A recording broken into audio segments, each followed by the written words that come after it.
El tintineo de los cubiertos en la lujosa mesa del banquete cesó de repente, cuando mi nuera trajo el plato con las sobras del perro, lo puso frente a mí y dijo con indiferencia: Mimi estuvo muy quisquillosa hoy, suegra, termíneselo usted. No hay que desperdiciar. Ante la mirada divertida de la adinerada familia de mi nuera, ella inclinó el plato sin inmutarse, vertiendo el guiso grasiento y cartilaginoso sobre mi plato de arroz. Unas gotas de grasa sucia salpicaron la solapa gastada de la blusa que había usado durante años para ahorrar dinero para la educación de mi hijo. Miré a mi hijo, esperando una palabra de defensa, pero él solo agachó la cabeza, masticando tranquilamente su costoso bistec, como si yo no existiera. Soy Rosa Elvira Montoya, de 66 años. Y la historia que estoy a punto de contarles no es solo sobre una cena humillante, sino sobre una serie de amargas verdades que han estado ocultas durante mucho tiempo detrás de la fachada de felicidad de esta familia. Pensé que a esta edad disfrutaría de mi vejez con respeto, pero la verdad siempre es cruel. En la espléndida casa que ayudé a construir con mi propio sudor y lágrimas, me trataban como a una extraña sucia.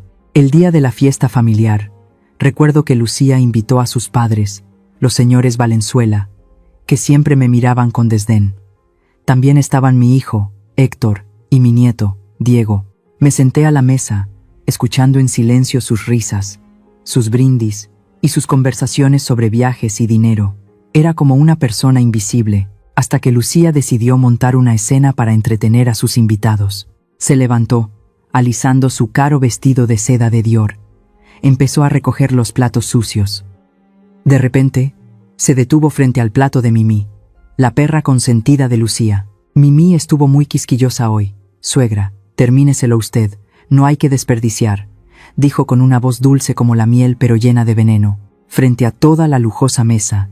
Ante la mirada divertida de la adinerada familia de mi nuera, ella inclinó despreocupadamente el plato del perro. El caldo de huesos de cerdo, con trozos de grasa y cartílago, y un olor rancio característico, se derramó sobre mi plato de arroz. Unas gotas salpicaron mis manos y la solapa gastada de mi blusa. La madre de Lucía, la señora Valenzuela, soltó una risita, cubriéndose la boca con un pañuelo de seda. «Ay, hija, qué considerada eres. Así es, los viejos necesitan calcio. Coma sin ser quisquillosa, doña Rosa». Toda la mesa guardó silencio, un silencio mortal, pero yo no los miré. Clavé los ojos en mi hijo, Héctor, mi sangre, el hombre por el que tuve que trabajar 2 turnos lavando ropa ajena para poder pagarle la universidad. Mis ojos gritaban en silencio, rogándole que dijera algo, que hiciera algo, que fuera un hombre. Él levantó la vista, solo por un segundo. Vio el plato de comida para perros frente a su madre. Vio la mancha grasienta en mi blusa. Pero vi el miedo en sus ojos, el miedo a disgustar a su esposa, el miedo a molestar a su rica familia política, y entonces agachó la cabeza. Clavó el tenedor en su jugoso y caro bistec, se lo llevó a la boca y empezó a masticar, lenta, pausadamente. En ese momento, sentí que algo se rompía dentro de mi pecho. No dije una palabra, coloqué la servilleta sucia sobre la mesa, junto al plato de comida mezclada para perros y para humanos. Eché la silla hacia atrás y caminé hacia la puerta. Nadie me detuvo. A mis espaldas se oyó el sonido de una cuchara contra un plato y luego una risita, deliberadamente no disimulada. «Los viejos de ahora son tan sensibles», dijo alguien, con voz llena de placer. «Come un poquito y ya se siente humillada», añadió otra voz. Las risas se extendieron, suaves y frías como el vino derramándose de una copa. Cuando la puerta se cerró detrás de mí, me detuve. Me quedé allí un segundo, respirando profundamente. No hubo lágrimas, no hubo sollozos, y esa fue la última vez que guardé silencio por ellos. Vagué por las calles oscuras. El teléfono no dejaba de vibrar, pero no contesté. Mi mente no dejaba de reproducir la escena. Lo que más me dolía era la imagen de Héctor. ¿Por qué se quedó callado? La escena se clavó en mi mente con una crueldad brutal. Cuando la madre de Lucía se burló de mí, busqué desesperadamente los ojos de Héctor, y vi la vergüenza en ellos. Era miedo, miedo a su esposa, miedo a perder su estatus.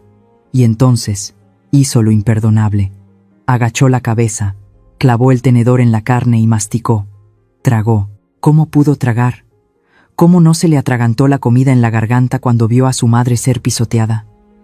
El teléfono vibró de nuevo, una vibración larga y violenta. Lo saqué.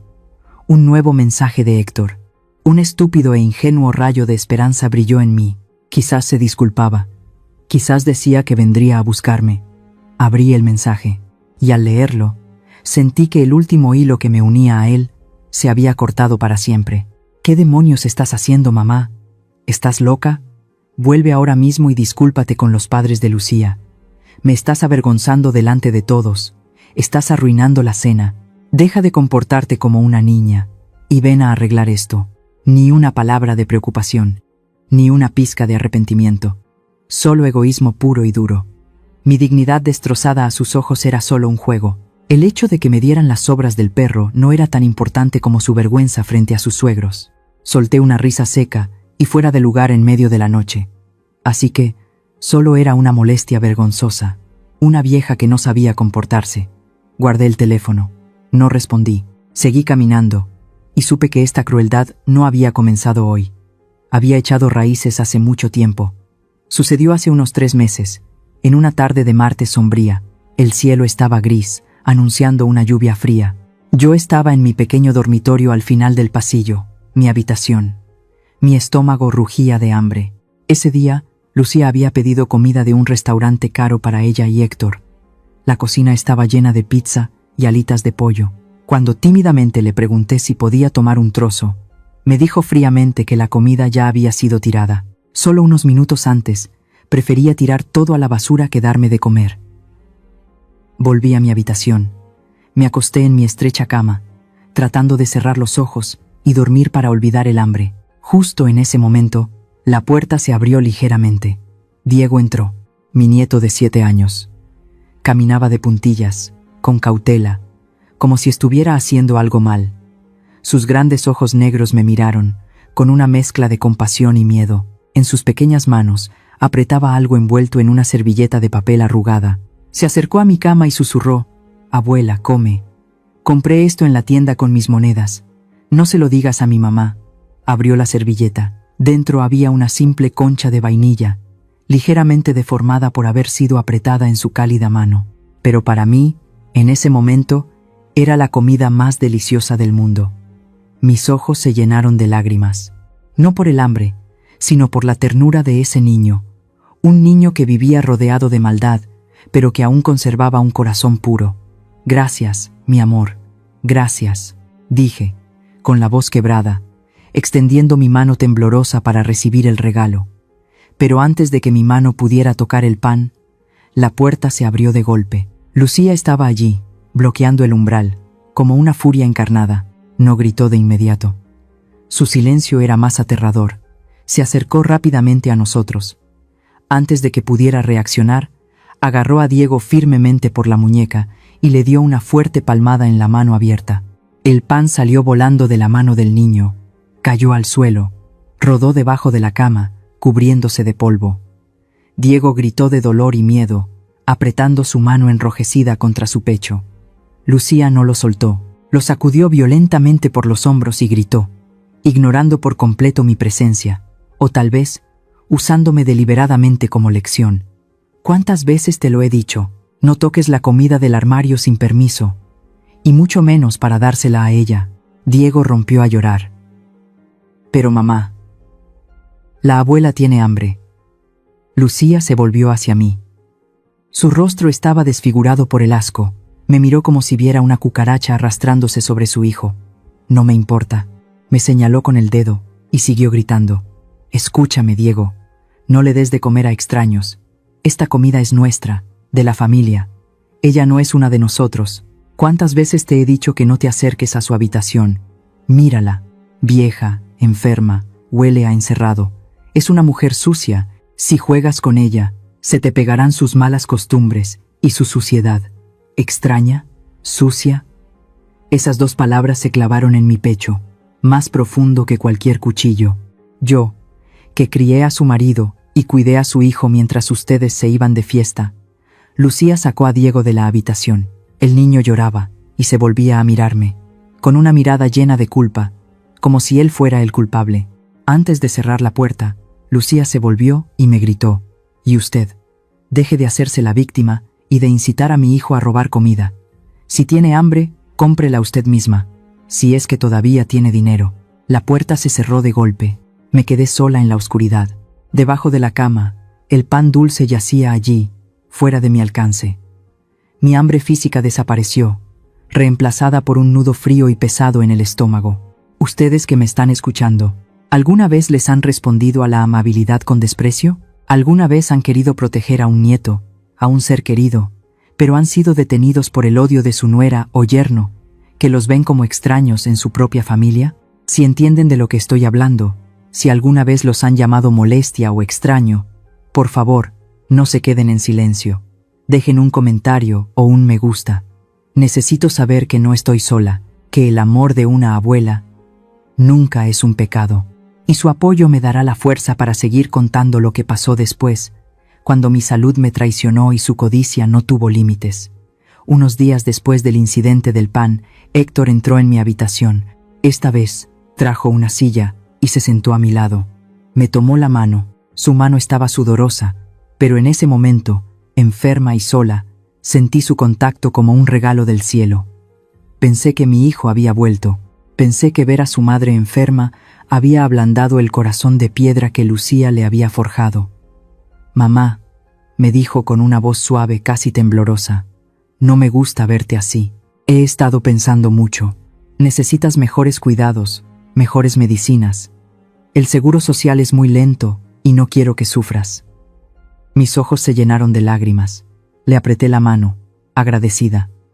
«Gracias, hijo. Sabía que en el fondo seguías siendo bueno». Héctor sacó una gruesa carpeta de su maletín. «Por eso te he comprado un seguro médico privado, el mejor. Así podré llevarte a hospitales de verdad, donde te traten como a una reina. Pero necesito que firmes estos papeles para autorizarme a hacer los trámites. El agente de seguros está esperando mi llamada para activarlo hoy mismo». Intenté sentarme. La cabeza me daba vueltas por la fiebre y mi visión estaba borrosa. Busqué mis gafas en la mesita de noche. Quería leer lo que iba a firmar. Siempre he sido una mujer prudente. Mi difunto esposo siempre decía que no se pone el nombre donde no se pone el ojo. Pero Héctor detuvo mi mano suavemente. «No, mamá, no te levantes, no te esfuerces». Su voz se volvió un poco más rápida, más urgente. «Solo firma aquí. Es rápido. El médico está en camino, y si no firmamos esto, no podrá atenderte. Confía en mí. Solo quiero lo mejor para ti». «¿No confías en tu hijo?». Esa pregunta me desarmó. ¿Cómo podía decirle que no confiaba en él? Era mi hijo. Era el hombre que yo había criado. La culpa me invadió por haber dudado siquiera un segundo. «Ay, hijo, claro que confío en ti. Eres todo lo que tengo». Me puso el bolígrafo en la mano y señaló la última línea de una hoja llena de letras pequeñas que mis ojos cansados veían como hormigas borrosas. Mi mano temblaba, no solo por la debilidad, sino por la emoción de sentirme cuidada de nuevo. Firmé: Rosa Elvira Montoya. Puse mi nombre y mi vida entera en esa línea de puntos. Creí que estaba firmando por mi salud. Creí que estaba firmando por amor. Ay, Dios mío, si tan solo me hubiera puesto las gafas, si tan solo hubiera visto que el título del documento no decía póliza de seguro, sino poder amplio y cesión de derechos. Cuando terminé el trazo, Héctor se llevó la carpeta con una rapidez que me pareció extraña. Soltó un suspiro, pero no fue un suspiro de alivio, sino como el de alguien que acaba de cometer un crimen y no ha sido descubierto. «Listo, mamá. Descansa. Ahora todo va a estar bien». Se levantó rápidamente. Cuando se dirigía a la salida, la puerta de la habitación se abrió un poco más, y allí la vi. Lucía estaba en el pasillo, oculta en la penumbra. No entró, no dijo nada, solo me miró por la rendija de la puerta, y sonrió. No era una sonrisa amable. Era una sonrisa de suficiencia, de satisfacción, la sonrisa del lobo que ve a la oveja entrar sola al matadero. Sus ojos brillaban con un triunfo que no entendí en ese momento, pero que me heló la sangre más que la fiebre. Héctor salió y cerró la puerta, dejándome en la oscuridad, con la falsa promesa de que me cuidarían. Ahora, sentada en la acera fría de esta noche de domingo, con el teléfono en la mano, por fin entendí esa sonrisa de Lucía. Entendí por qué Héctor estaba tan nervioso. Abrí la aplicación del banco en mi celular. Mis dedos se movían torpemente sobre la pantalla. Mi corazón latía en mi garganta. Cuando la pantalla cargó el saldo y los movimientos, sentí que el mundo se derrumbaba ante mis ojos. No necesité gafas para ver la verdad. Los números rojos gritaban el precio que me había costado esa firma. No era un seguro médico, era mi sentencia de muerte en vida, y yo misma la había firmado. Entré en una cafetería vacía, me senté en la mesa más alejada de la puerta y pedí un café negro. Necesitaba algo amargo para quitarme el sabor a humillación de la boca. Volví a sacar el teléfono. Mis manos ya no temblaban. Ahora se movían con una precisión fría y mecánica. Abrí la aplicación del banco. La contraseña era la misma de siempre, la fecha de cumpleaños de Héctor. Qué tonta fui al pensar que era un gesto de amor, mantener su fecha de nacimiento como mi contraseña. La pantalla de carga giró unos segundos, y luego aparecieron los números. Sentí un golpe en el estómago, pero esta vez no fue de tristeza, fue de asco. El papel que firmé en mi lecho de enferma, ese supuesto contrato de seguro, le había dado a mi hijo el poder de vincular mi cuenta de ahorros a sus gastos corrientes. Lo que vi en la pantalla no era un estado de cuenta, era el mapa exacto de cómo me habían desangrado gota a gota. Empecé a desplazarme por la lista de cargos domiciliados. Era una lista larga, interminable, como un rosario de pecados. Allí estaba el primero. Pago crédito auto de lujo. 12.500 pesos. Era el BMW, el coche de Lucía. El coche con el que iba a las fiestas a presumir, mientras a mí me decían que no había dinero para comprarme mejores medicinas. Seguí bajando. Colegio bilingüe internacional. Inscripción y colegiatura. Una cifra que me mareó. Era la escuela de Diego, mi nieto, al que no me dejaban tocar porque estaba sucia. Estudiaba en un colegio de ricos pagado con el dinero que mi difunto esposo y yo habíamos ahorrado vendiendo tamales y lavando ropa ajena durante 40 años. Más abajo, crédito hipotecario vivienda, la casa, su casa, la casa donde me habían metido en el cuarto de servicio. Resulta que yo también la pagaba, y luego estaban los pequeños gastos, los que más me enfurecieron, suscripciones a servicios de películas que yo no sabía usar, compras en tiendas de ropa de marca, cenas en restaurantes italianos los viernes por la noche, esos mismos viernes que a mí me dejaban un sándwich frío en la mesa de la cocina. Me llevé la mano a la boca para ahogar una risa. Era una risa histérica, seca. La gente de la cafetería debió pensar que estaba loca. No desperdicie, suegra. Eso es lo que me había dicho Lucía unas horas antes, mientras volcaba el plato del perro en el mío. No desperdicie. Qué gran ironía. A la mujer que cuidaba las sobras de su perro no le importaba desperdiciar mi vida, mi trabajo y mi vejez. Yo no era una carga para ellos. Yo no era la vieja inútil que estorbaba en el pasillo. Era su cajero automático. Era la gallina de los huevos de oro, a la que mantenían alimentada y encerrada solo para que siguiera poniendo. Por eso no me echaban a la calle. Por eso Héctor me había traído ese papel con tanta urgencia. No era miedo a que me muriera. Era miedo a que se cerrara el grifo del dinero.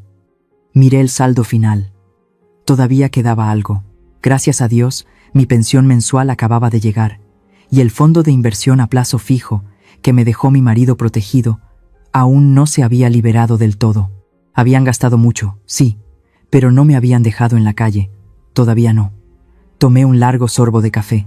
Estaba hirviendo, pero ni siquiera sentí el calor en la lengua. Dentro de mí, algo había cambiado para siempre.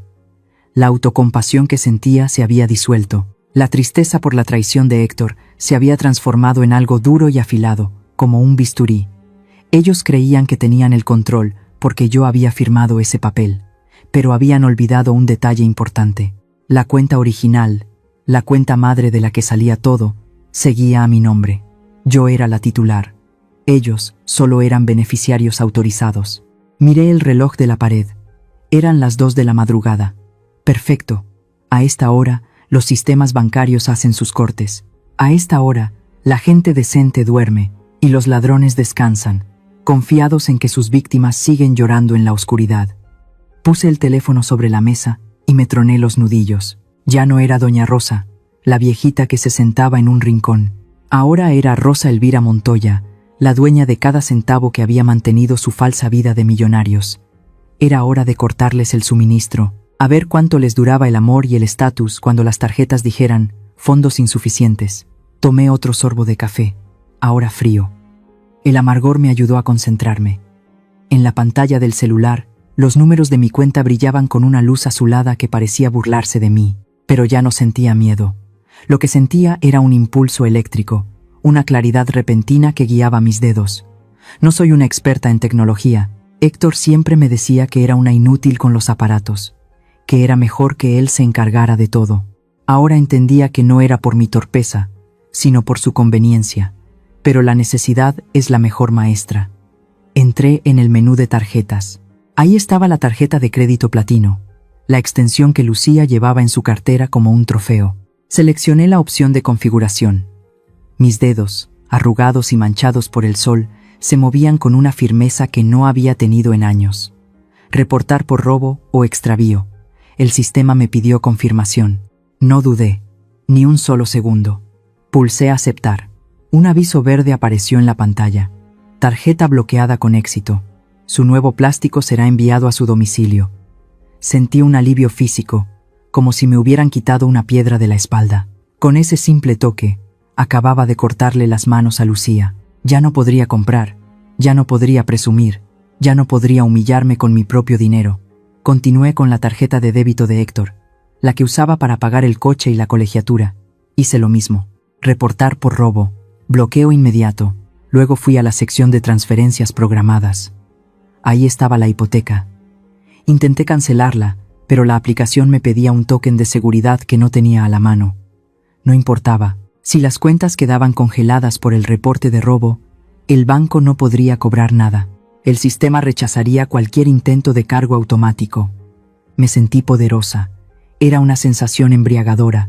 Yo, la viejita que solo sabía barrer y cocinar, estaba derrumbando su castillo de naipes desde la mesa de una cafetería a las 3 de la mañana. Luego busqué en mis contactos. Encontré el número del licenciado Anselmo, un viejo amigo de mi esposo, un hombre íntegro, de la vieja escuela. Escribí un mensaje de texto, cuidando cada palabra. Anselmo, soy Rosa. Necesito verlo a primera hora de la mañana, urgente. Mi hijo me hizo firmar un poder bajo engaños, y necesito revocarlo hoy mismo. Es un asunto de vida o muerte. Lo veo en su oficina a las 8. Envié el mensaje. Sabía que Anselmo me ayudaría. Él nunca había confiado en Héctor. Ahora necesitaba un lugar a donde ir. No podía volver a esa casa. No después de lo que había hecho. Si volvía, me obligarían a desbloquear todo a gritos o a golpes. Busqué en el navegador de mi teléfono. Escribí asilos económicos para la tercera edad. No buscaba lujos, solo buscaba paz. Encontré un pequeño asilo llamado Santa María, en las afueras, atendido por monjas. Tenían una habitación disponible. Apunté la dirección en una servilleta. Iría allí mañana. Con el poco efectivo que me quedaba y mi pensión, podría pagarlo. Estaba guardando la servilleta en mi bolso cuando el teléfono se iluminó sobre la mesa. El nombre en la pantalla parpadeaba con furia. Lucía. Miré el reloj. Eran las 3:30 de la madrugada. Sabía exactamente por qué llamaba.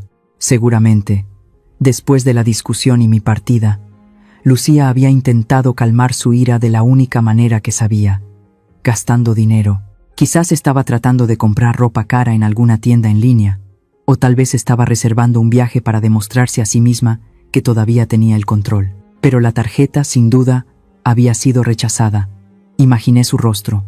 Imaginé sus ojos desorbitados frente a la pantalla de la computadora o del celular, viendo el aviso de transacción denegada. Imaginé su grito, despertando a Héctor. El teléfono seguía iluminándose.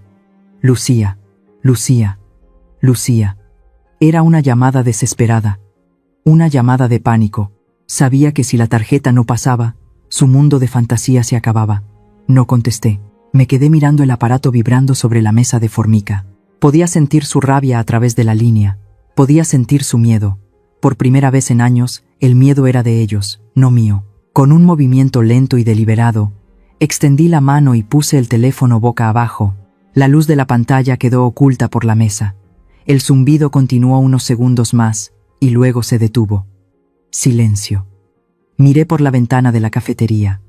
El cielo negro de México empezaba a clarear. Las estrellas aún brillaban, pero una tenue franja gris ya se dibujaba en el horizonte. El amanecer estaba llegando. Me susurré a mí misma, con una voz que sonó extraña en la cafetería vacía. Se acabó, Lucía. Se acabó, Héctor. A partir de mañana, van a tener que aprender a trabajar. A partir de mañana, van a saber lo que cuesta ganarse la vida. Me levanté de la silla. Mis huesos crujieron, pero me sentí más alta, más fuerte. Pagué el café con unas monedas que tenía en el bolsillo. Salí a la calle justo cuando los primeros rayos de sol empezaban a tocar los edificios. El aire de la mañana era fresco. Caminé hacia la avenida principal. Sabía que el banco abría a las 9, pero yo estaría allí a las 8, parada en la puerta, esperando para ser la primera en entrar. Sacaría todo lo que quedaba, revocaría el poder, y luego desaparecería. Que me buscaran, que me llamaran, que me gritaran. Yo ya no estaba allí. Doña Rosa, la sirvienta, había muerto anoche con ese plato de comida para perros. La mujer que ahora caminaba hacia el banco era Rosa Elvira Montoya, y por primera vez en mucho tiempo era dueña de su propio destino. Han pasado 3 días desde que salí del banco con mi libertad en el bolso. Me he refugiado en casa de mi comadre Clara, una mujer de fe que me recibió sin hacer preguntas. Solo me ofreció una cama limpia y un plato de sopa caliente. Mientras yo recuperaba la paz en esa humilde casa, al otro lado de la ciudad, la bomba que yo había activado finalmente estalló. Yo no estuve allí para verlo, pero en este pueblo las noticias corren más rápido que el viento, y una conocida que trabajaba de mesera en el evento me contó cada detalle con una mezcla de horror y satisfacción. Era la gala de beneficencia anual, el evento al que Lucía moría por asistir para codearse con la gente importante de la ciudad. Puedo imaginarla perfectamente. Seguramente llevaba puesto el vestido de lentejuelas doradas que se compró hace un mes y que, por supuesto, yo pagué. Héctor estaría a su lado, embutido en un traje demasiado ajustado, sonriendo nerviosamente. Llegó el momento de las donaciones. Era el momento que Lucía amaba, cuando decían los nombres de los benefactores y todos aplaudían. Se acercó a la mesa de registro, con la barbilla en alto, y sacó la tarjeta de crédito, la tarjeta dorada que ella creía inagotable. «Quiero donar 50,000 pesos», dijo en voz alta, para que las esposas de los empresarios pudieran oírla. La chica del mostrador pasó la tarjeta por la máquina. Esperaron. La pantalla parpadeó. Declinada, Lucía debió soltar una risita nerviosa. «Seguro es tu máquina, niña. Pásala otra vez». La chica la pasó de nuevo. Tarjeta bloqueada por reporte de robo o extravío. Retener el plástico. El silencio que se hizo en la fila debió ser sepulcral. Me cuenta la mesera que Lucía se puso roja, luego pálida, luego morada de rabia. Empezó a gritar que el banco era una porquería, que ella tenía fondos ilimitados. La gente empezó a cuchichear. Las miradas de desprecio, esas miradas que tanto temía, se clavaron en su espalda, y entonces sucedió lo impensable. Lucía se volvió hacia Héctor, que se encogía de hombros, deseando que se lo tragara la tierra. «Eres un inútil», le gritó delante de toda la alta sociedad. «No sirves para nada, ni siquiera puedes asegurarte de que la tarjeta funcione». Y allí, frente a sus socios, frente a los políticos, frente a los meseros, Lucía levantó la mano y le dio a mi hijo una bofetada sonora. Héctor no se defendió, no le detuvo la mano, se quedó allí, con la marca roja en la mejilla, con la cabeza gacha como el perro apaleado en el que se había convertido. Esa bofetada no fue solo para él, fue la confirmación pública de su miseria. Desesperados, humillados y seguramente acosados por los avisos de falta de pago que empezaron a llegar a sus celulares, se lanzaron a buscarme. No fue difícil, sabían que Clara era mi única amiga. Yo estaba en la sala de Clara, era martes por la tarde, y estábamos rezando el rosario con otras vecinas de la cuadra. El aire olía a cera de vela y a flores frescas. Había una paz sagrada, el murmullo de las avemarías llenaba el aire. De repente, la puerta principal se abrió de golpe, chocando contra la pared. El chirrido de las bisagras rompió nuestras oraciones. Allí estaban, Lucía, con el maquillaje corrido y el pelo alborotado, y Héctor, sudoroso y con los ojos desorbitados. Parecían 2 animales acorralados. Aquí estabas, vieja maldita, gritó Lucía, entrando en la sala sin persignarse, sin respetar las imágenes de la Virgen, pisoteando el tapete de mi comadre con sus tacones sucios. Las vecinas se callaron, con los rosarios suspendidos en las manos. Clara se levantó, asustada. Oigan, ¿qué les pasa? Estamos rezando.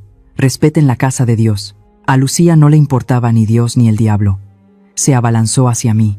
Héctor iba detrás, tratando de sujetarla, pero al mismo tiempo mirándome con una mezcla de odio y súplica.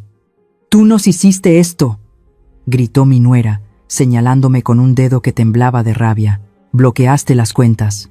Nos dejaste en ridículo delante de todo el mundo. Devuélvenos el dinero ahora mismo». Yo permanecí sentada, con el rosario en la mano. La miré fijamente. Por primera vez, no vi a la mujer temible que me daba órdenes. Vi a una niña malcriada y vulgar a la que le habían quitado sus juguetes. «Ese dinero no es tuyo, Lucía», le dije con una voz tranquila, aunque mi corazón martilleaba por dentro.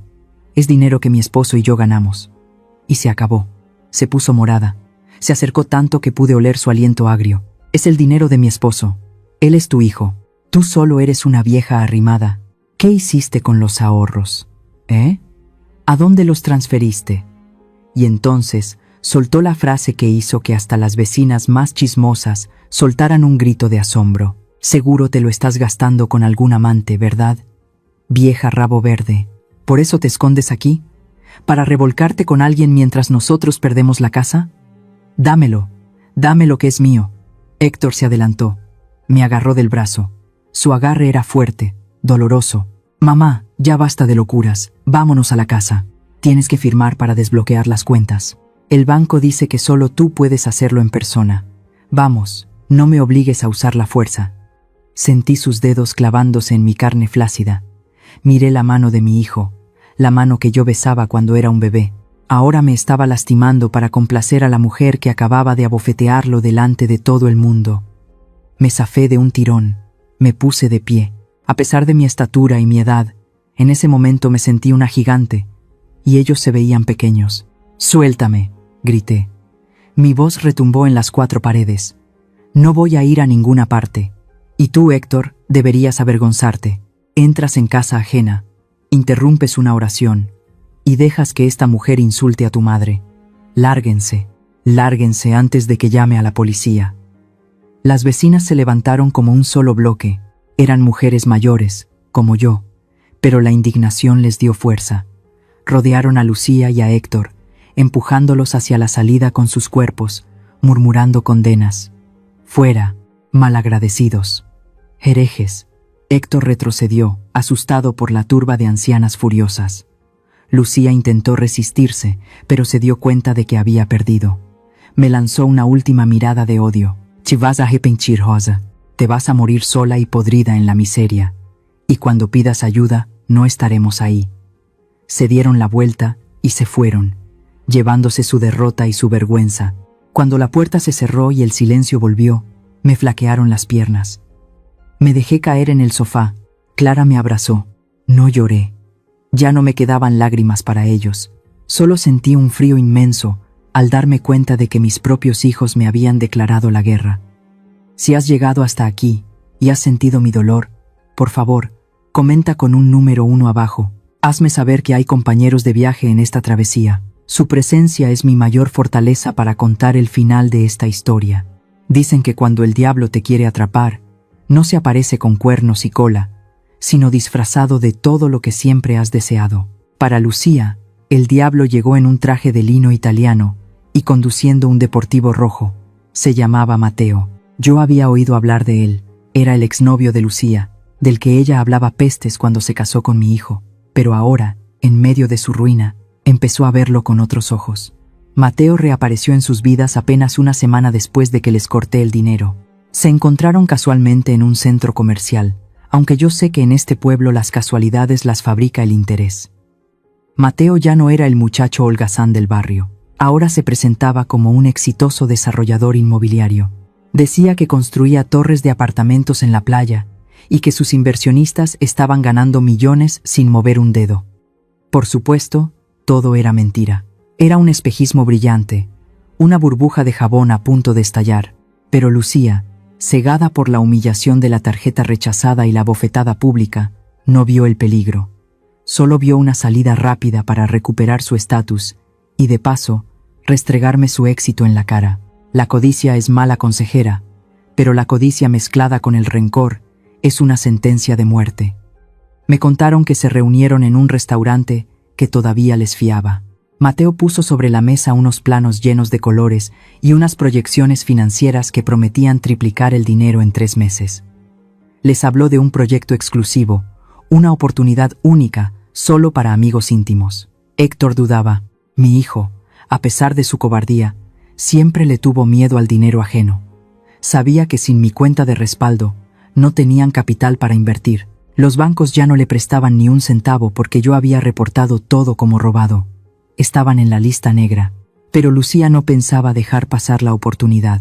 Miró a Mateo, seguro, resplandeciente con su reloj de oro falso, y luego miró a Héctor, encogido en su silla, con la marca de la bofetada todavía grabada en su autoestima. La comparación fue cruel y directa. Lucía se inclinó sobre la mesa y le susurró a Héctor, con esa voz salamera que yo ya conocía demasiado bien. Mira a Mateo, Héctor. Míralo bien. Es un hombre que sabe hacer negocios.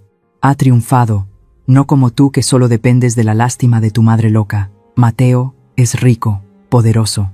Y tú aquí, temblando por firmar unos papeles.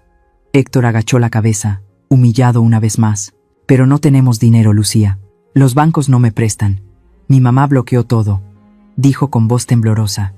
Mateo intervino con una sonrisa de tiburón. No te preocupes, amigo. Yo conozco gente, prestamistas privados que confían en mi palabra. Solo tienes que firmar estos pagarés y poner en garantía lo que tengas. El coche, los muebles, la casa. En 3 meses, cuando te lleguen las ganancias, pagas la deuda y te quedas con el resto. Es dinero fácil. Era una trampa mortal. Hipotecar bienes que ya estaban embargados o pedir dinero a usureros era un delito y un peligro. Héctor lo sabía. Le temblaban las manos. Lucía le arrebató la pluma a Mateo y se la clavó en la mano a mi hijo. Firma ya. ¿O quieres que sigamos siendo el hazmerreír de todo el mundo? ¿Quieres que esa vieja se salga con la suya? Mateo tiene más dinero que tú y yo juntos. Si él dice que funciona, funciona. Si no tienes el valor de hacerlo por mí, hazlo para demostrarle a tu madre que no la necesitamos. Y Héctor firmó. Firmó los documentos con información falsa. Firmó los pagarés con intereses impagables. Entregó las escrituras de un terreno que ni siquiera era completamente suyo, sino que estaba en un pleito de herencia que yo nunca terminé de arreglar. Cruzó la línea de la estupidez al crimen con un solo trazo de tinta azul. La noticia me llegó 2 días después. Una vecina vino con el chisme, preocupada porque había visto a unos matones rondando la casa de mi hijo. Doña Rosa, vaya a decirles algo. Se van a meter en un lío muy grande. Ese Mateo es un estafador. Ya defraudó a gente en el norte, me dijo la vecina. Sentí un impulso en el pecho, el viejo instinto de madre, el que te hace correr a quitarle el cuchillo al niño antes de que se corte. Me levanté de la cama, dispuesta a buscar un teléfono, dispuesta a llamar a Héctor y advertirle que Mateo era un fraude, que no entregara nada, que detuviera esa locura. Pero entonces me detuve. Mis ojos se posaron en mis manos. Todavía podía sentir la sensación pegajosa y tibia del caldo del perro que Lucía me había obligado a recibir. Todavía podía oír el silencio de Héctor mientras masticaba su carne. Recordé su mensaje de texto. Me estás avergonzando, mamá. Me senté lentamente en el borde de la cama. El impulso de salvarlos se apagó como una vela en el viento. No, ya no era mi trabajo salvarlos de sus propios demonios. Ellos habían elegido el camino de la codicia.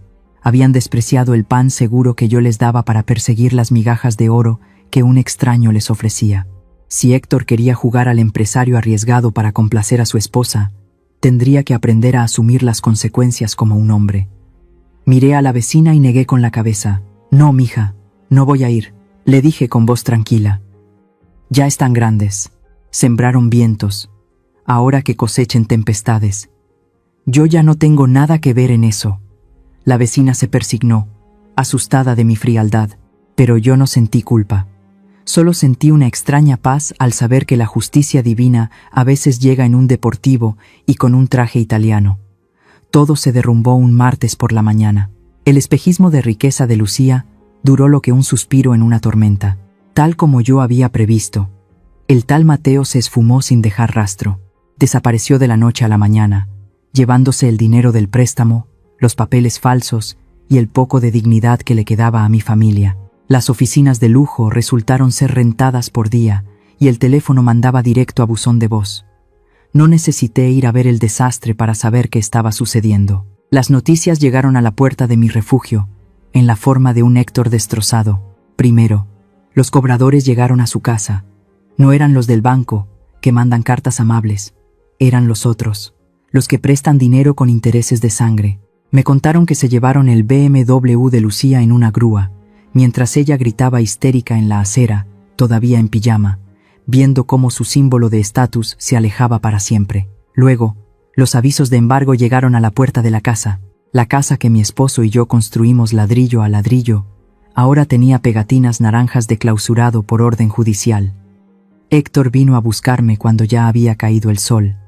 Yo estaba sentada en el porche de Clara, pelando unos chícharos para la cena.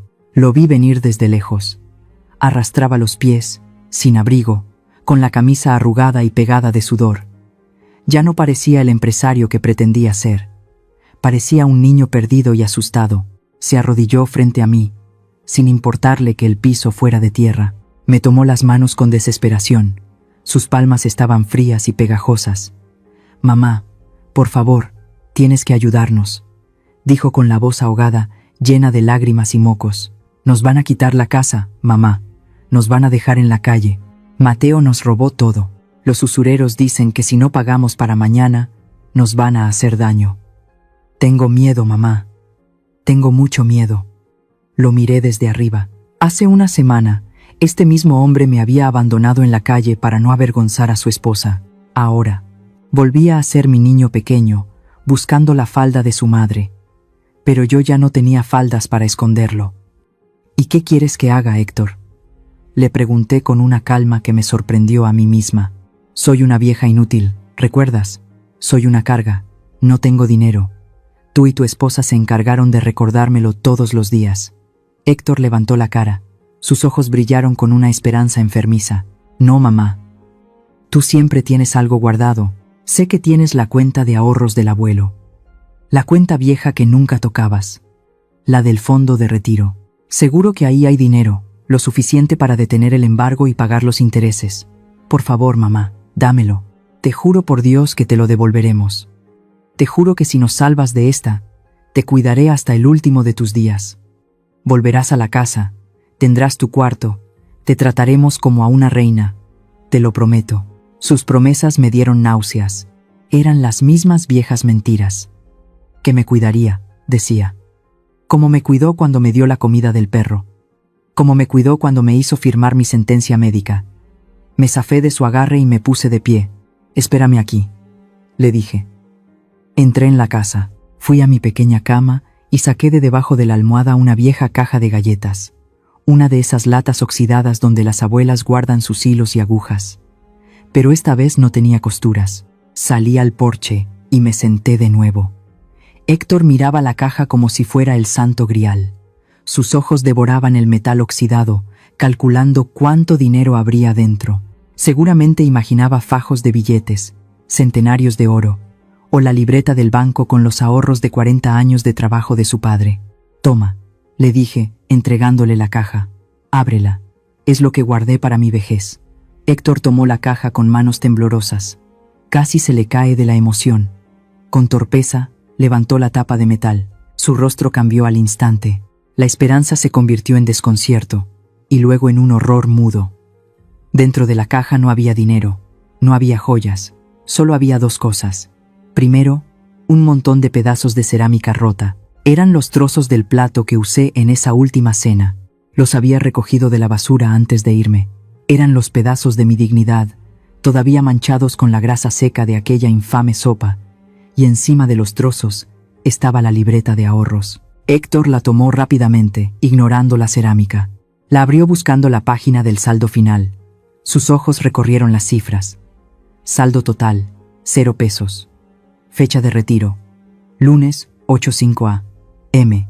Levantó la cabeza, pálido como un fantasma. El papel temblaba en sus manos. Mamá, está vacía. No hay nada. ¿Dónde está el dinero? Eran los ahorros de toda la vida de papá. ¿Qué hiciste con ellos? Lo miré directamente a los ojos, con una frialdad que me calaba los huesos, pero que era necesaria. No sentí lástima. No sentí culpa. Solo sentí el peso de la verdad saliendo de mi boca.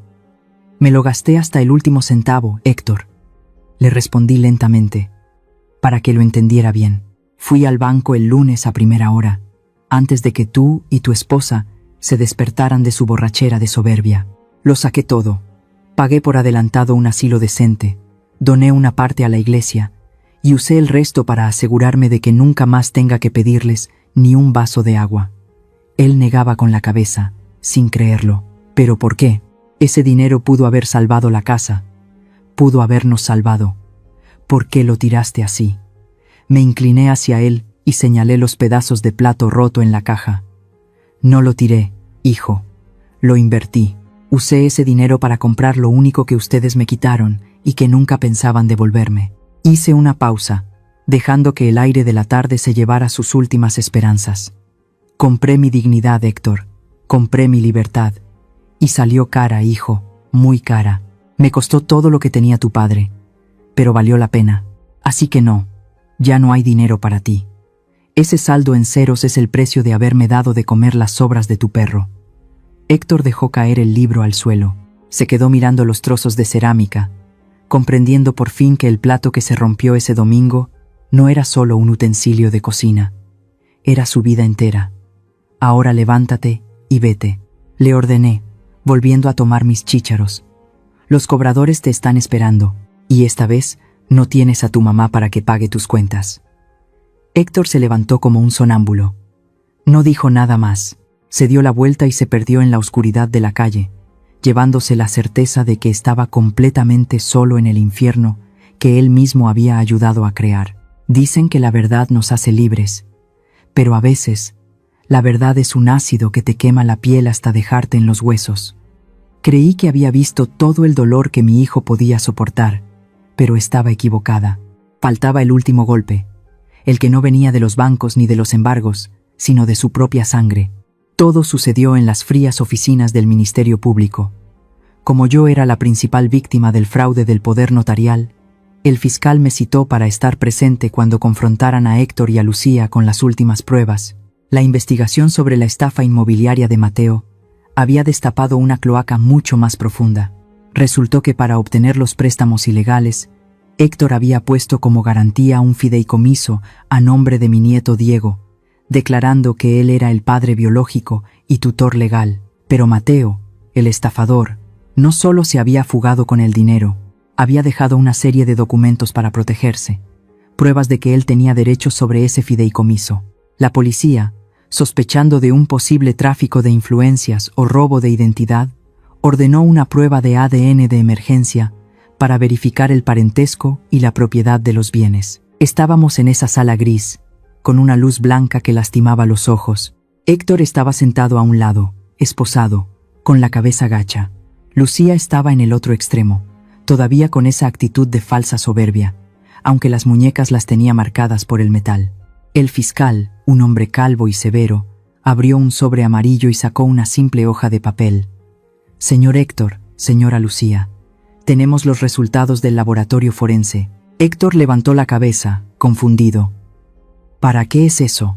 Ya les dije que Diego es mi hijo. Hice todo por él.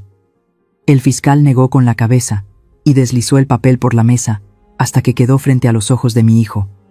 No, señor. La prueba es concluyente. La probabilidad de paternidad es del 0%. Usted no es el padre biológico del menor Diego. El padre biológico, según las muestras cotejadas con la base de datos criminal, es el ciudadano Mateo. El tiempo pareció detenerse en esa habitación. Sentí que se me escapaba el aire. Miré a Héctor. Su rostro se transformó. Al principio no fue ira, fue una incomprensión total, como si le estuvieran hablando en un idioma extraterrestre. ¿Qué?, susurró Héctor. Eso es imposible. Diego es mi hijo. Yo lo vi nacer. Yo le corté el cordón. Lucía, diles que están locos. Héctor se volvió hacia su esposa, buscando la mentira reconfortante que ella siempre le ofrecía, buscando que le dijera que era un error del gobierno. Pero Lucía no lo miró con compasión. Lucía se echó a reír. Fue una risa seca, rota, que retumbó en las paredes de concreto como un cristal que se quiebra. «Cállate, Héctor», dijo, con la voz cargada de veneno puro. «Deja de hacer el ridículo. Por supuesto que no es tu hijo. ¿De verdad creíste que un niño tan guapo e inteligente podía salir de ti?» Héctor se quedó petrificado. Las lágrimas empezaron a correr por sus mejillas sucias. «¿Por qué?», preguntó, con la voz de un niño destrozado. «Te di todo, te di mi vida. Traicioné a mi madre por ti. ¿Por qué me hiciste esto?». Lucía se inclinó hacia adelante, a pesar de las esposas, y le escupió las palabras en la cara. «Porque eres fácil, Héctor. Porque eres un débil. Mateo siempre fue el amor de mi vida, pero no tenía un ingreso fijo, y tú sí. Tenías una madre trabajadora y una casa propia. Necesitaba un tonto que me mantuviera y le diera un apellido a mi hijo mientras Mateo resolvía sus asuntos. ¿Creíste que te amaba? Mírate, eres un hombrecito sin carácter que le tiene que pedir permiso a su mamá para respirar. Me casé contigo porque sabía que podía manipularte como a un títere. Y funcionó, ¿no? Mantuviste a Mateo, a Diego y a mí durante años. Cada una de sus palabras era una puñalada. Héctor empezó a temblar violentamente. Su cuerpo se convulsionaba de puro dolor. El hombre se dio cuenta, en ese instante de horror, de que había vendido su alma, le había robado a su madre y había destruido su vida por una mujer que siempre lo despreció y por un hijo que era la sangre del mismo hombre que los acababa de estafar. «Maldita», gritó Héctor. «Maldita seas, Lucía». Intentó levantarse para atacarla, ciego de ira, pero los policías lo sometieron inmediatamente sobre la mesa. Pateaba y gritaba, pero no eran los gritos de un ataque, eran los de un animal herido de muerte. «Mamá», gritó, buscándome con la mirada mientras los oficiales se lo llevaban. «Mamá, perdóname, todo era mentira. Fui un idiota». Yo permanecí sentada en mi silla. Mis manos apretaban mi bolso.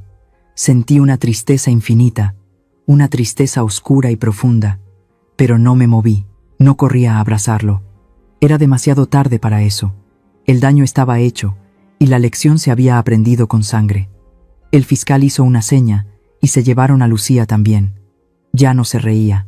Caminaba con la cabeza en alto, pero con los ojos vacíos, sabiendo que ya no le quedaba nadie a quien engañar. Ambos fueron conducidos por el largo pasillo hacia las celdas. Me quedé sola en la sala de interrogatorios, escuchando cómo se desvanecían los gritos de mi hijo. Había perdido su casa, su dinero, su libertad, y ahora había perdido hasta su identidad de padre. El fiscal me miró con lástima y cerró el expediente. «Lo siento, doña Rosa, nadie merece presenciar esto». Me levanté lentamente, alisándome la falda. «Tiene razón, licenciado. Nadie lo merece. Pero a veces, Dios tiene maneras muy extrañas de abrirnos los ojos». Salí de allí lentamente. Afuera, el sol seguía brillando, indiferente a la tragedia. Mi hijo era un prisionero, no solo tras las rejas, sino en la cárcel de su propia estupidez. Y yo, aunque libre, cargaba con el peso de saber que mi nieto, el niño al que quise proteger con un pan dulce, era la semilla de la traición. Han pasado 3 años, 3 años que para mí han transcurrido lentos y silenciosos en mi pequeña habitación del asilo, pero que para ellos deben haber sido siglos eternos de encierro entre muros de concreto gris y barrotes oxidados. Hoy he decidido que será mi última visita. Me he levantado temprano, me he puesto mi vestido de flores, el que guardo para los domingos, y he tomado el autobús que va al reclusorio de Santa Marta. El camino es largo y polvoriento. Mientras la camioneta avanza, he repasado mi vida, no con amargura, sino con la calma de quien ordena un cajón revuelto antes de cerrarlo para siempre. He llegado a la cárcel. El aire aquí huele diferente. Huele a humedad, a desinfectante barato y a tristeza acumulada.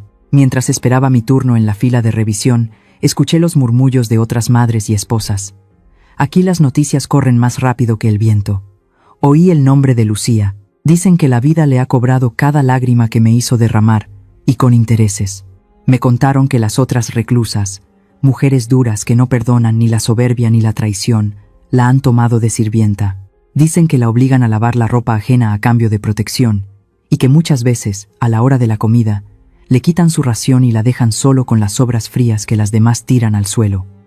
Comer sobras. La vida tiene un sentido del humor muy negro. No he pedido verla. Me ha estado enviando cartas durante estos 3 años, sobres arrugados llenos de una caligrafía temblorosa, pidiéndome dinero, pidiéndome abogados, jurándome un amor que nunca sintió. No leí ninguna. Anoche hice una pequeña fogata en el patio del asilo y las quemé todas. Hoy, al llegar, le he entregado al guardia un sobre amarillo dirigido a ella. Dentro no había dinero. Solo he metido las cenizas frías de sus propias mentiras. Era el único mensaje que tenía para ella. Nada. He llegado al área de visitas. Me he sentado frente al cristal grueso y rayado que separa mi libertad de su condena. Cuando los custodios han traído a Héctor, he sentido un golpe seco en el estómago. Casi no lo reconozco. Mi hijo, el hombre que se pavoneaba en trajes que no podía pagar, ahora es un fantasma. Está flaco, tan flaco que el uniforme color beige le baila en el cuerpo. Tiene la cabeza rapada y la piel pegada al cráneo, de un color cenizo. Pero lo peor son sus ojos. Los ojos que antes buscaban la aprobación de su esposa ahora son 2 pozos vacíos, sin luz, sin alma, solo miedo y hambre. Se ha sentado al otro lado del cristal. No ha sonreído. Solo me ha mirado con una necesidad primitiva. He levantado la bocina negra del interfono. Él ha hecho lo mismo, con movimientos lentos, como si le pesaran los brazos. «Hola, hijo», he dicho. Mi voz ha salido tranquila, grave. «Mamá». Su voz es ronca, entrecortada. «Viniste. Pensé que ya no vendrías.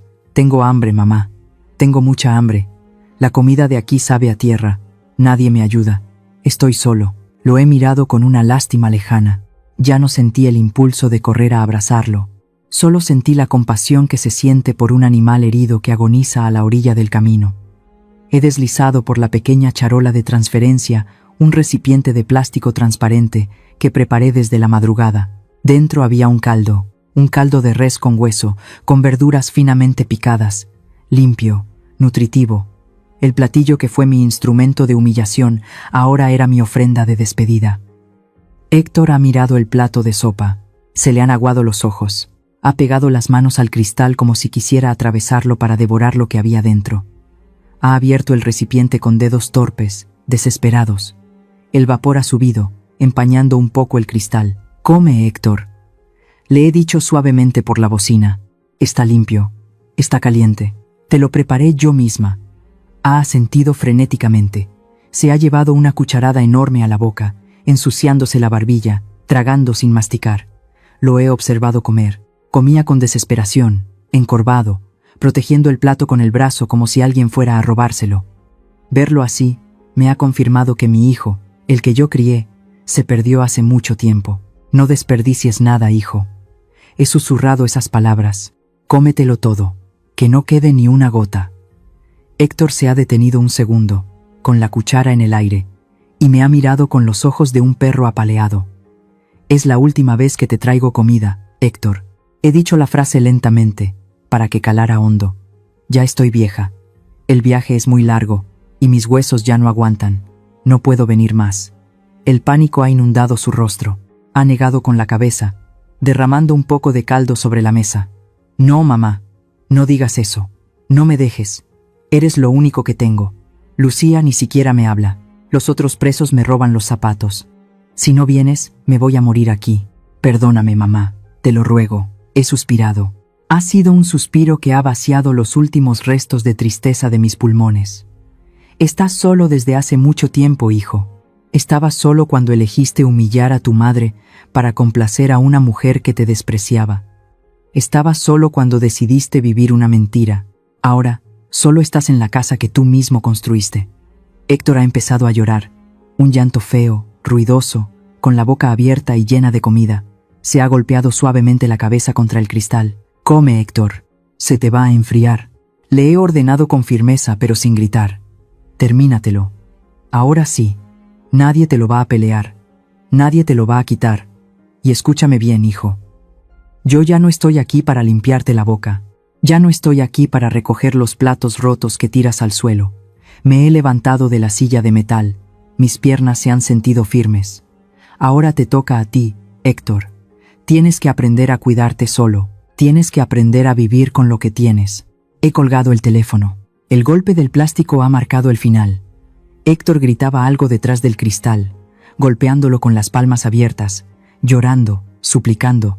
No he tratado de leerle los labios. No necesitaba saber lo que decía. Sus lamentos ya no eran mi responsabilidad. Me he alisado el vestido con las manos. Me he dado la vuelta. He caminado hacia la salida, pasando por las pesadas puertas metálicas de seguridad. Oía los golpes sordos en el cristal a mi espalda, pero mi cuello se ha mantenido rígido. No he volteado, ni una sola vez. He salido al patio de la cárcel y el sol de la tarde me ha dado en la cara. He cerrado los ojos un momento y he respirado hondo. El aire ya no olía a encierro, olía a tarde, olía a polvo, olía a libertad. Mi corazón latía lento, en paz. Había entregado la última cucharada del pasado. Ahora, solo me quedaba el presente. Regresé al asilo de Santa María cuando el sol ya comenzaba a teñir el cielo de naranjas y morados. Mis pasos eran lentos pero ligeros, como si hubiera dejado un peso de 100 kilos en esa sala de visitas de la cárcel. Al abrir la puerta de mi habitación, no me recibió el silencio frío de la soledad, sino el aroma dulce del té de canela y manzanilla. Mariana estaba allí, doblando mi ropa limpia sobre la cama. Mariana no es de mi sangre, no tiene mis ojos ni mi apellido. Es una muchacha humilde que conocí hace años, cuando vendía chicles en la plaza, y yo le compartí mis tacos porque la vi flaca y desamparada. La vida da muchas vueltas. Cuando salí de esa casa en aquella noche terrible, Mariana fue la primera en buscarme. Ahora, me visita todos los días, me peina, me lee el periódico, y me trata con un respeto que mi propio hijo nunca supo darme. «Buenas tardes, doña Rosa», me dijo con una sonrisa limpia, de esas que no esconden segundas intenciones. «Siéntese, que su té ya está listo». Me senté en mi sillón favorito, junto a la ventana. Sostuve la taza caliente entre mis manos y dejé que el vapor me acariciara el rostro. Miré a Mariana y luego miré esta pequeña habitación. No tengo lujos. No tengo un BMW en la entrada, ni vajillas de porcelana cara. Pero tengo algo que vale más que todo el oro del mundo. Tengo paz. Y tengo dignidad. Amigos míos, hemos llegado al final de este camino de dolor. Sé que muchos de ustedes han llorado conmigo, han sentido rabia e impotencia, pero no quiero despedirme con tristeza. Quiero dejarles 4 verdades que me costó sangre y lágrimas aprender, con la esperanza de que ustedes no tengan que pagar un precio tan alto. A las madres que me escuchan, por favor, grábense esto en el corazón. El amor de una madre es sagrado, sí, pero no debe ser un suicidio. No se quiten el pan de la boca para dárselo a hijos que las miran con desprecio. No entreguen las llaves de su casa ni firmen papeles a ciegas creyendo que eso garantiza el afecto. Ahorren su dinero, protejan su techo. La independencia económica es la única voz que se escucha cuando la vejez nos alcanza. No permitan que las conviertan en un mueble viejo en su propia casa. Valen por lo que son, no por lo que dan. A los hombres, a los hijos y esposos, escuchen bien. La mujer que eligen para caminar a su lado es importante, es su compañera, pero una madre es la raíz. Un árbol que permite que le corten las raíces para complacer a las ramas, termina por secarse y caer. No sean como Héctor, no confundan el amor a la esposa con la sumisión ciega. Si su pareja las obliga a humillar a quien les dio la vida, esa mujer no las ama. Ama el poder que tiene sobre ustedes. Defiendan a su madre, porque madre solo hay una, y cuando se va, el hueco que deja no se llena con nada. Sobre la ambición, solo diré lo que vi en los ojos de Lucía y Héctor. La codicia es un pozo sin fondo. Querían más, querían lujos, querían presumir, querían comerse el mundo, y terminaron perdiéndolo todo. Lo que fácil viene, fácil se va, y a veces se lleva el alma en el camino. No deseen la vida del vecino. Trabajen con honradez y disfruten lo que tienen, porque la tranquilidad de dormir sin deudas y con la conciencia limpia es la mayor riqueza que existe. Y por último, sobre la familia, aprendí de la manera más dura que la sangre no es un contrato de lealtad. Compartir el ADN no nos hace familia. Miren a Héctor, mi sangre, que me traicionó, y miren a Mariana, una extraña, que me cuida como si fuera su santa madre. Familia es quien te busca cuando no tienes nada. Familia es quien te respeta cuando estás viejo y lento. Familia es quien te sirve un plato de comida caliente con amor, no quien te avienta las sobras del perro. Bebí un sorbo de té. Estaba dulce, perfecto. Miré por la ventana. El sol de México se ocultaba detrás de los cerros, pintando las nubes de fuego. Abajo, en la calle, la vida seguía. Podía oír a los niños jugar, a los vendedores ambulantes recoger sus puestos, a los pájaros buscar sus nidos. Sonreí. Fue una sonrisa de satisfacción, una sonrisa que me llegó a los ojos. Ya no era la sombra en el rincón, ya no era la vieja que estorbaba. Mi nombre es Rosa Elvira Montoya. Tengo 66 años. Perdí un hijo, perdí una casa y perdí una fortuna. Pero esta tarde, mientras veo caer la noche sobre mi tierra, me doy cuenta de que gané algo mucho más importante. Me gané a mí misma. Y por fin, después de tantos años de vivir para los demás, esta vida es mía. La historia que acabas de escuchar ha sido modificada en nombres de personajes y lugares para proteger la identidad de los involucrados. Compartimos esta historia no para juzgar a nadie, sino con la esperanza de que en algún lugar alguien se detenga a reflexionar. ¿Cuántas madres están sufriendo en silencio dentro de sus propios hogares? Honestamente, me pregunto, si estuvieras en mi lugar, ¿qué habrías hecho? ¿Te habrías quedado en silencio para mantener la paz? ¿O habrías alzado la voz y luchado por recuperar tu voz? Me encantaría escuchar tus pensamientos sobre esta historia en mi canal, o cualquier sugerencia que nos ayude a mejorar nuestro contenido. Dios siempre bendice a los valientes, y realmente creo que el coraje nos llevará a días mejores. En este momento, dejaré 2 de las historias más queridas del canal en la pantalla final. Creo que te sorprenderán. Gracias por quedarte conmigo hasta este momento. Si esta historia tocó tu corazón, dale me gusta, suscríbete al canal y activa la campana de notificaciones para no perderte lo que viene.